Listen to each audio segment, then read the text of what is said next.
Hi again, Professor Bailey here. This is part 2 of the lecture on kinship and descent, and we are going to start talking about marriage and family at this point. So let me try to take you there if I can. There we go. I have a couple definitions, first of all, to share with you. I don't like either one of them by themselves, but together I feel like they do a pretty good job. So this comes from the Dictionary of Anthropology. Marriage is the socially recognized bonding of a man and woman, typically for the purposes of legitimate reproduction, the establishment of a nuclear family, and or the creation of a household. Okay. Not bad, but leaves out some important things here. And so I think, I've forgotten, I believe this comes from our Kotok textbook. So marriage, anthropologically, is a socially approved sexual and economic union. Okay, that defines things a little more precisely. It's both shared sexual relations and shared economics. And by that, we mean resources, labor, okay? Usually between a man and a woman, not always. It is presumed by both the couple and others to be more or less permanent. And it subsumes reciprocal rights and obligations between the two spouses and between spouses and their future children. Yeah, a lot more content here, and I think we're getting closer. So this is a socially recognized union that gives people rights to sexual relationships and economic resources, both in terms of like money or things, property, but also labor. So we share our labor, we share our resources. And in society, it's presumed by the couple and society that the couple will more or less have created a permanent kind of union. And then they have reciprocal rights and obligations. Rights to be cared for instance, to use the resources of the family, obligations to care for the others in the family, to share resources, and so on. But it's not just between the two who create the union, it's also between them and their children. So what's the function of marriage traditionally? Well, traditionally, marriage was kind of built around a division of labor. The division of labor is largely disappearing quickly in our complex societies. Now, in many traditional societies, even in the United States, gender roles, division of labor is still very much alive. But we're seeing in many urban, complex societies in particular, the disappearance of gender roles and gender division of labor. In my household growing up, very strict division of labor based on gender. In my marriage, a lot less, but there are some traditional things that I do and traditional things that my wife does. I tend to do most of the yard work. My wife tends to cook, but we're not like our parents either. We share the care of our children very often. I do a lot of cleaning in the house, and so on. So, but then when you look at my children's marriages, I would say in both of my married kids' marriages, very little is left of the gender division of labor, although there are some residue elements, I think, even for them. Another social function of marriage is the fact that humans have a prolonged dependency as infants and children. It takes humans a long time to grow up compared to other species on the planet. And without a household created by families and marriage, children would not last too long in this world. And so the role of marriage and household has been crucial for nurturing and caring for children and young people until they get to an age where they can care for themselves. Another social function we mentioned already that most anthropologists assume is that marriage has a way of cutting down on sexual competition between males for sexual rights to females. Marriage establishes rights, and here's a list here, a monopoly on sex, although that's not always true. Legal rights of women to children by a man, sometimes the rights of a man to his wife's children. So in many patrilineal tribal societies, if a wife decides to leave her husband and go back to her own patrilineal clan, she has to leave her children with her husband and her husband's clan, because in a patrilineal system, the offspring are always considered to be the property of the patrilineal system. Rights to each other's labor, rights to property, although that varies and there's some complexity there. Inheritance for children, sometimes all the children, but sometimes just the oldest, sometimes just the males, sometimes just the females. And marriage also gives you a relational affinity. It gives you a status in society as a married person, as a husband, a wife, what have you. In all societies, there is a sense that there are some people you should marry and others you should not marry based on kinship structure, based on political allegiance, and so on. And so we have these terms. Exogamy refers to the tradition that says you should marry somebody outside your immediate group. Now, that doesn't usually mean somebody of a different ethnicity, but it's more likely that you're marrying somebody outside your lineage or clan group. So for instance, Hmong Americans, some of you may have, especially if you live in the Redding area or Sacramento or LA, or Minneapolis, there are lots of Hmong American. Hmong are a tribal group from Laos. And there are a certain number of clan names which here become last names in the United States. Well, it's really not proper to marry somebody who has the same last or clan name. You're expected to marry somebody from a different clan. And yet, probably it's difficult for at least first generation Hmong American, Hmong who came from Laos to America to see their children marrying somebody who's not Hmong. So exogamy doesn't normally mean marrying outside the large group, it's just marrying outside of one of the subgroups. Of course, incest refers to sexual contact with somebody defined as a relative that's too close, such as somebody, remember the naming chart, somebody who you would grow up referring to as brother or sister. And that's true in most societies, even if you're not a blood relative. So if somebody's adopted into the family and you relate and call as if they were a brother and sister, then it's usually not acceptable to marry that person. Interestingly enough, royalty around the world often invert incest taboos. So for instance, in ancient Egypt, it was not uncommon for royalty to marry people very close to them and cross the incest taboo line. And that has been true in a number of monarchies.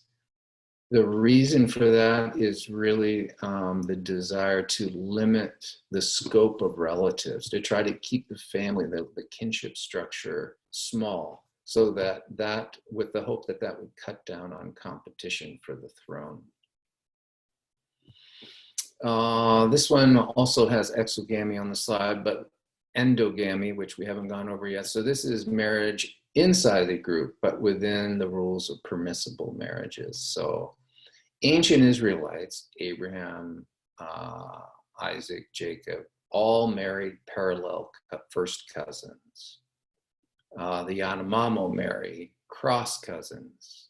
Traditionally, Hmong people married cross cousins. So some rules for selecting a spouse around the world. About a third of all marriages in the world are arranged by the family, not by the bride and the groom. About a third of the world, newly married couples live with one of the parents for a time. Now, when there is a custom of living with either with the groom's parents or the bride's parents, the terms we use are if the couple lives with the groom's parents, that would be a patrilocal system. If the couple lives with the bride's parents, that's a matrilocal system. In Laos, I told you that the Lao are matrilineal people. They're also matrilocal people in most cases. So if you go to a village, a typical Lao traditional village, you'll find that everybody in that village is related, but it's the women who are related. The men have married and come to that village as young couples first to live with the bride's family for a year or two. Very often after a child or two is born, but establish a home very close by in the same village. And so all the politics really and property issues are really female issues in a Lao village. Now males have formal control over the village, speak for the village and the family. But behind the scenes, women have a lot of influence because the land and the homes actually belong to the women. And it's the women who are loyal to each other because of kinship ties. The males are all people who moved in from other villages, other places in Laos. So once you understand that, working with a Lao village makes a lot more sense in terms of how you need to negotiate, how the village is going to make decisions. Incest is a universal cultural taboo, but how it's defined is not. So a third prefer marriage to a first cousin. A third of societies around the world forbid it, and a third of societies around the world don't seem to care whether you marry your first cousin or not. Here is just a chart showing those of you who might be familiar with the book of Genesis, how the patriarchs of the Jewish people married. So you have the story of Abraham and Sarah, their son Isaac. Abraham sends his servant off to his brother's household to find him a wife. And who does he find for Isaac but Rebecca, who is related to Isaac as a first cousin. She's in the parallel cousin position, as you may recall from the naming charts. Next generation, Jacob. Jacob marries one of Laban's daughter, well, both of his daughters. So it's polygamous society as well. Leah and Rachel become his wives, and they also are parallel cousins to Jacob. Here in Hmong society, it's just the opposite. It traditionally was cross-cousin marriages that were ideal. Now, it's a bit more complicated in Laos because males don't marry brides that are older than them. And that's true in most traditional societies, but of course, here in the United States, marrying somebody that's older than you is not really a big deal, unless they're extremely older than you are. That might raise some eyebrows, but it's not illegal. But in Lao society, it's really important that the bride is younger than the groom. And so that's what the lines crossing the chart here are trying to show, that son number one is going to marry daughter number two as a cross cousin marriage, and a younger woman. Yeah. As you're aware, I'm sure, polygyny, which we often refer to as polygamy, is quite common around the world in traditional societies, although polygyny tends to die out in urban, complex societies almost everywhere. And there are different kinds of polygyny. So serial polygyny is a man that is married to 2 or more sisters. Of course, there tends to be jealousy between wives in polygynous marriages. That's a weakness of this system. But from their point of view, looking at monogamous marriages, the weaknesses of our system is adultery. So in tribal societies, if you have sex with a woman, guess what? She's your wife, particularly if she's pregnant. It's not really a thing to go and find another woman to just have an affair with. If you go and find another woman, you're bringing her home to make her your wife in most tribal societies. Now, non-serial polygyny is simply a man that's married to 2 or more women, but they are not related to each other. And that was usually the case in tribal societies in Laos. So I've worked with a lot of polygynous societies there. In most cases, the wives were not sisters. Polyandry, this is 2 types of polyandry: fraternal, where brothers share the same wife, and you're going to read an article about a case like that. I believe it's in northern India. It's often done for economic, agricultural reasons, to keep land in the family in a way that makes it economically profitable for everybody. Non-fraternal polyandry, which is where non-related men would share the same wife. This is, of course, much more rare in human societies, but it's still happening in some parts of our world today. Post-industrial societies, industrial and post-industrial societies. This is lots of information here. I'm not going to go over all of this just for time's sake, but let me highlight the main ideas that come out of all the statistics that are on the slides that follow here. Some of this is not news to you, but so from 1950 to 2010, the divorce rate has just skyrocketed. Now, some people might say, well, that's because we've become maybe a more decadent or less religious society. Personally, I don't think we're any better or worse than people who were married in the 1950s. I would suggest that the reason there's so much divorce today is because our society is structured in a very different way than it was in the 1950s, making it very difficult for people to stay married. And of course, it's a lot easier to get divorced too. Another big factor in there, of course, is the empowerment of women. So one of the reasons the divorce rate was so low in the 1950s is women had almost no opportunity to walk away from a marriage if they were in an unhappy or dangerous marriage. It was very difficult to file for divorce and win. And then if you did win, a lot of women didn't work. They didn't have their own economic resources. Well, that, of course, has changed. Lots of women work. Lots of women have good jobs. And so they can leave an unhappy marriage and still survive economically, where in the 1950s, that was a much more difficult challenge for a lot of women. So that's a big factor. Another thing, of course, is the introduction of the pill and birth control in general has just changed the way people relate in our society in terms of sexual relationships. And that has made a big impact on whether or not someone decides to get married at all.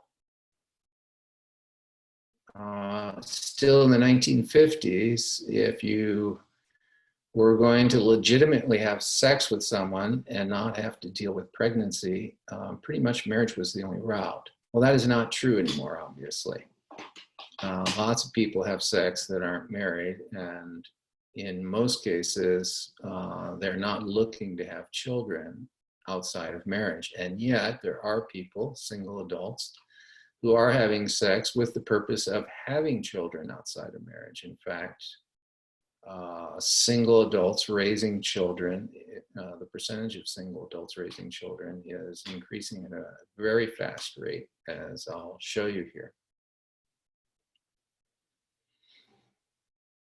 So this shows you the percentage of married among 18 to 34-year-olds in 1978, which was almost 60% of those people. And in 2018, it has dropped almost in half. So marriage is becoming, for some people, kind of an obsolete institution. You don't need to be married to have children. You don't need to be married to have sex. There's an interesting book called Marriage Markets I would recommend to you that does a study of the marriage in the United States based on class. And it says here, let me read it for you from page 14. Today, only one group, one social class in the entire country has seen its marriage rates increase since 1970, the women with the top 5% of incomes. A half century ago, female graduates were less likely than their peers with less education to be married. Today, they are the top catches in the marriage market. On the other end of the spectrum, we're seeing that uneducated single women, women who are from low economic sections of our economy, they are getting married less and less, even as they have children.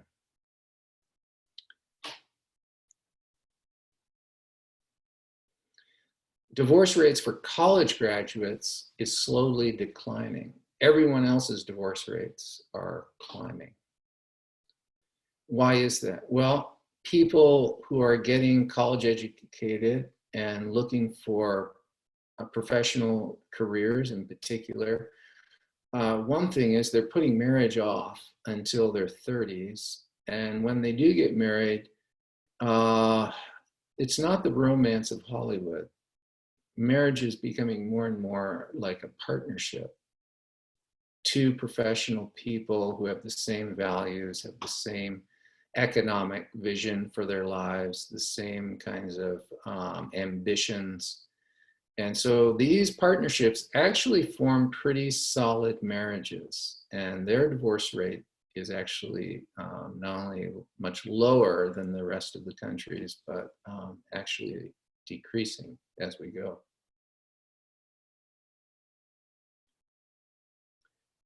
The book makes the claim that marriage is almost disappearing in poor communities in America. One of the reasons for that is women, poor women who are not well educated and have low paying jobs, when they do have children, they don't feel the social stigma of needing to get married.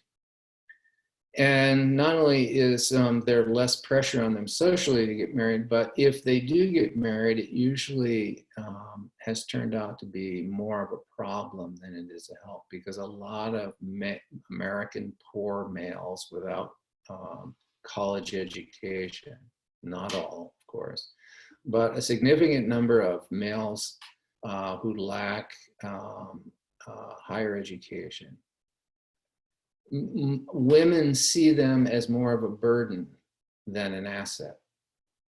And so poor women, single women with children are declining to get married to the fathers of their children because they don't want to support the children and the husband.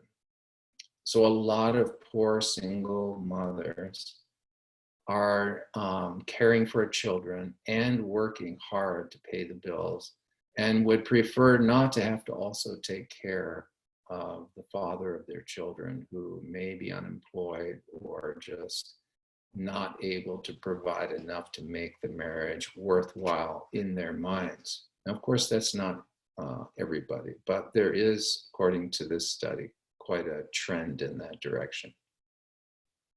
All right. I'm going to let you look at more of these details on your own, but I'll just make this short comment here about why there's divorce in the United States. I don't think there's one single reason. I think there's a number of factors that are creating kind of perfect storm. And I'll tell you which factor I think is the most important one for the rate of divorce. But some other factors, such as communities are no longer involved in marriage. In high group societies that we've been talking about, tribal societies, but any high group society, getting married is not just, you know, you and the person you love starting life together. It's two families coming together, and in many cases, lots of extended families and communities.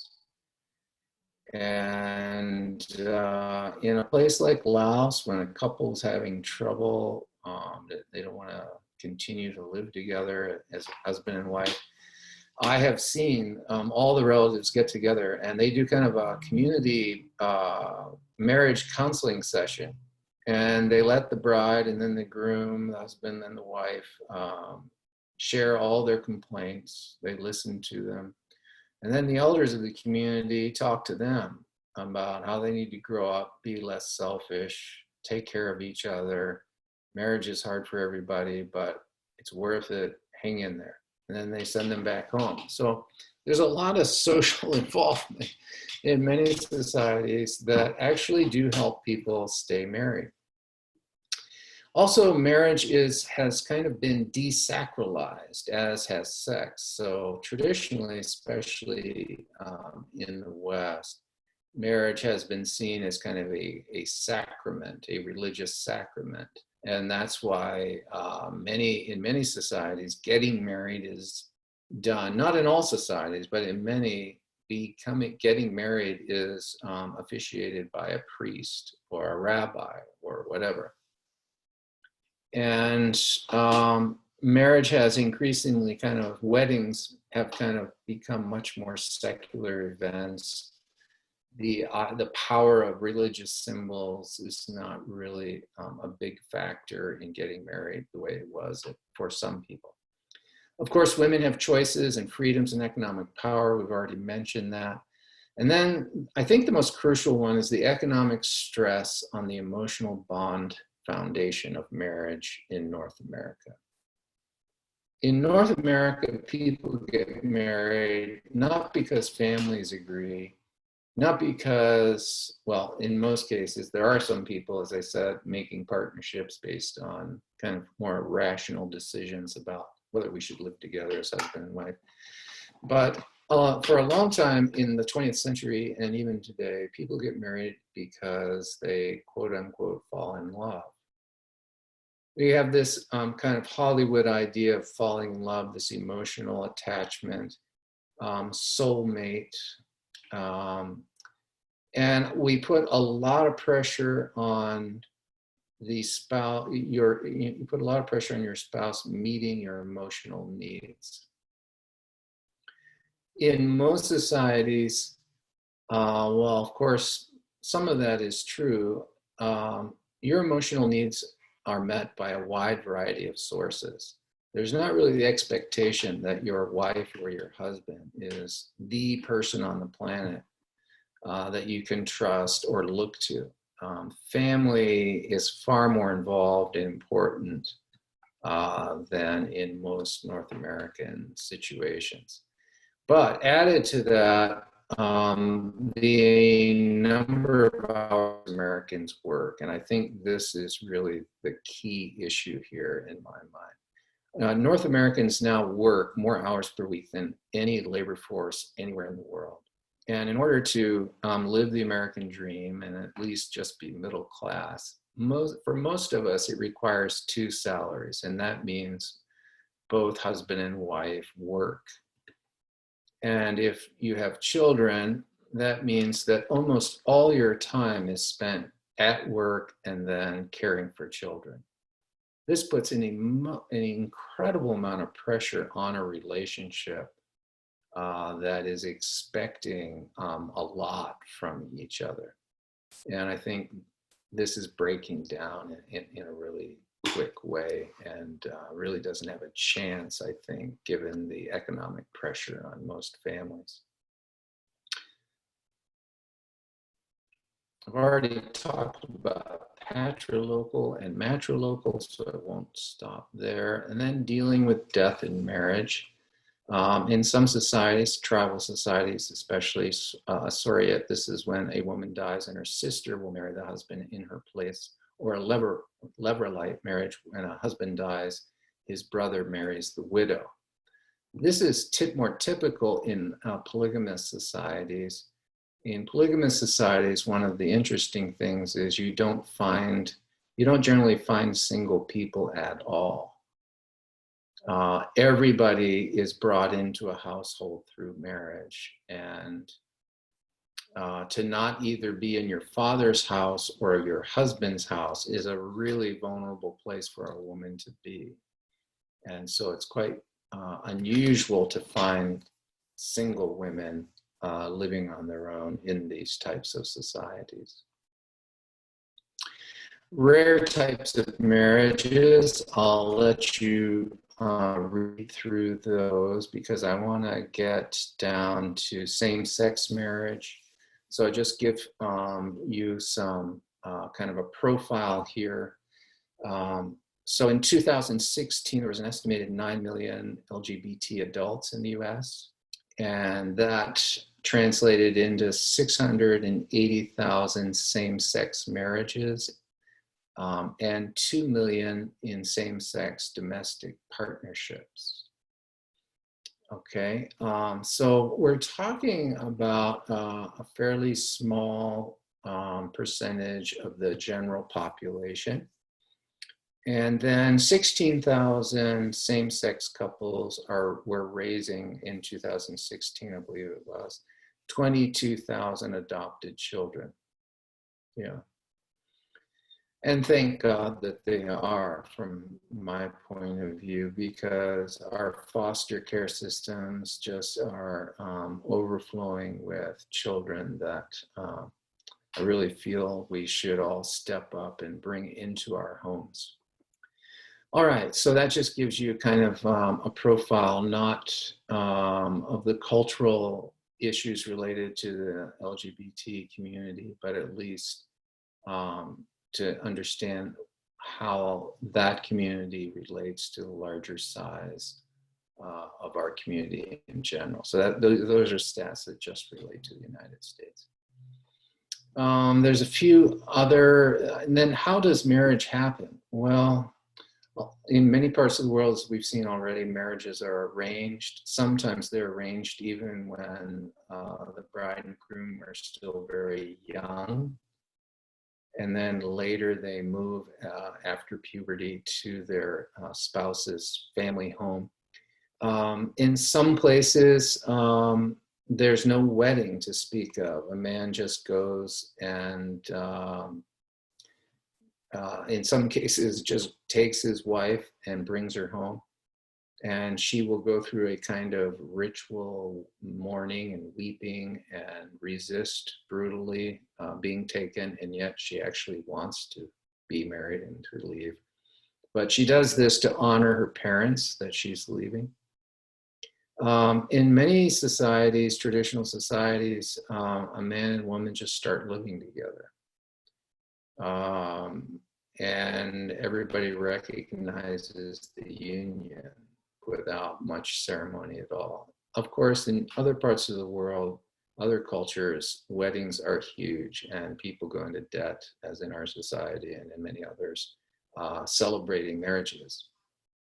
In some places, bride price is paid. In others, the dowry is brought into the marriage. In our society, of course, there's all kinds of rules about who pays for what.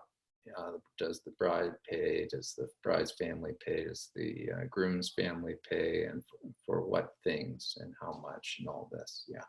So the rules for how a wedding happens, how a marriage is arranged, shift quite dramatically around the world. Yeah, and they're all quite interesting. I have a few examples here for you to read through. All right, we'll stop there. Let's share some of our thoughts and questions and ideas about what we've seen in terms of kinship, descent, rules for family life, rules for marriage in our discussion section. Okay.